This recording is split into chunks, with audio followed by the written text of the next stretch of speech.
Meu nome é Cristian Curaçao, sou aluno da graduação de Arquitetura e Urbanismo aqui da casa.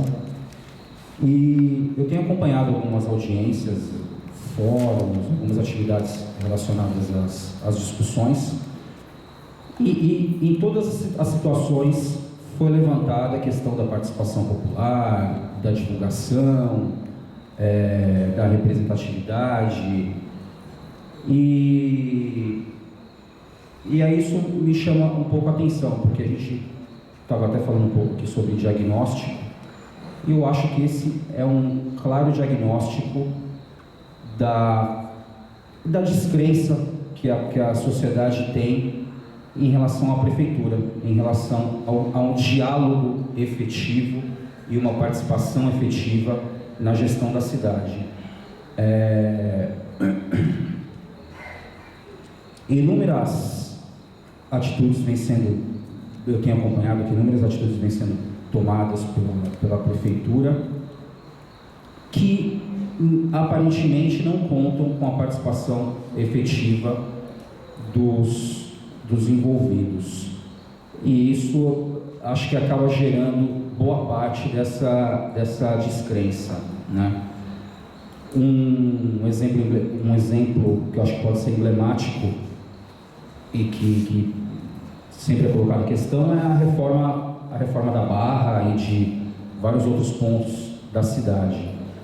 Então a gente pode pegar como exemplo a reforma da Barra, né? Ao que se parece, foi feita uma intervenção, uma grande intervenção numa área, sem o devido planejamento, sem a participação efetiva dos envolvidos. E pode ser dito que não, mas eu acho que se tivesse tido a efetiva participação, vários comércios não teriam fechado, algumas atitudes que a prefeitura tomou não teriam voltado atrás porque não deu certo, né? Então a gente coloca, por exemplo, a reforma da Barra. Não foi feita uma ciclovia na Barra, né? Por quê?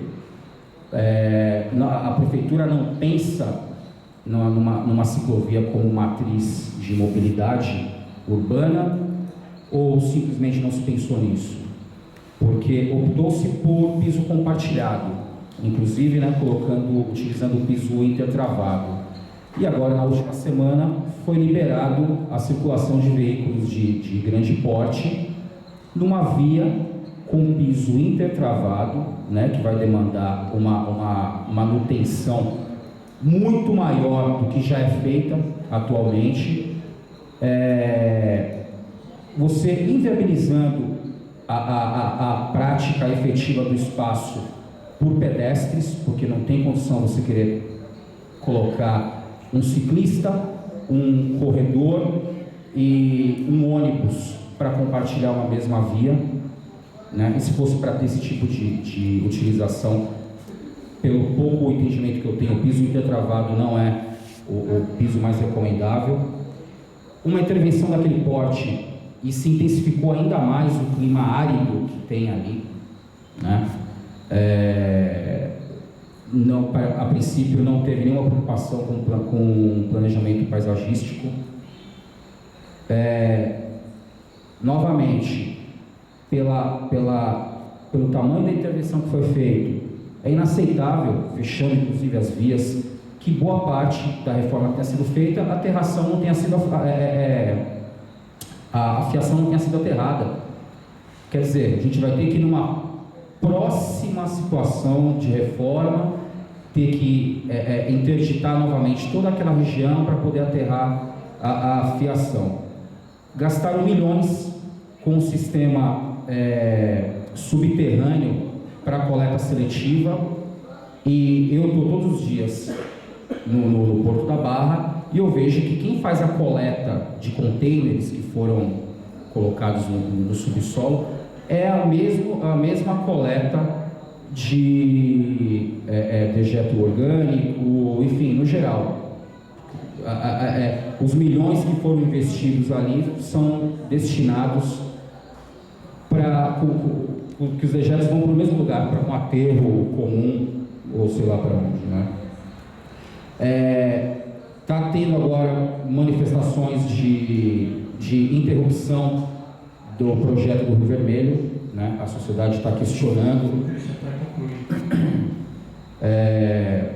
Está questionando a intervenção que foi feita lá no Rio Vermelho, então já que estão querendo interromper. E inúmeros outros atos da prefeitura que, no meu ponto de vista, são irreversíveis, estão sendo tomados. Vai subir um edifício de mais de 30 pavimentos na ladeira da Barra, abrindo um precedente inimaginável para aquela região. A ladeira, a encosta da Vitória, está sendo ocupada, seja por e o que é pior, por construções legais, né, com o aval da prefeitura. Hoje você tem ali o que é um corredor, deveria ser, né, um corredor né, de árvores, né, para fauna, enfim, está sendo ocupado ali por edificações, né. A questão da construção, né, da mudança do metrô, do projeto do metrô na paralela, que vai dividir a cidade ao meio, né, uma alteração que foi feita, que não será mais suspenso, mas aparentemente vai dividir a cidade ao meio. A prefeitura ela também tem a participação na concessão das autorizações e deve participar do debate desse projeto. Então, a minha pergunta é, hoje, no que a prefeitura tem se baseado para suas decisões urbanísticas, para suas intervenções que ela tem feito na cidade?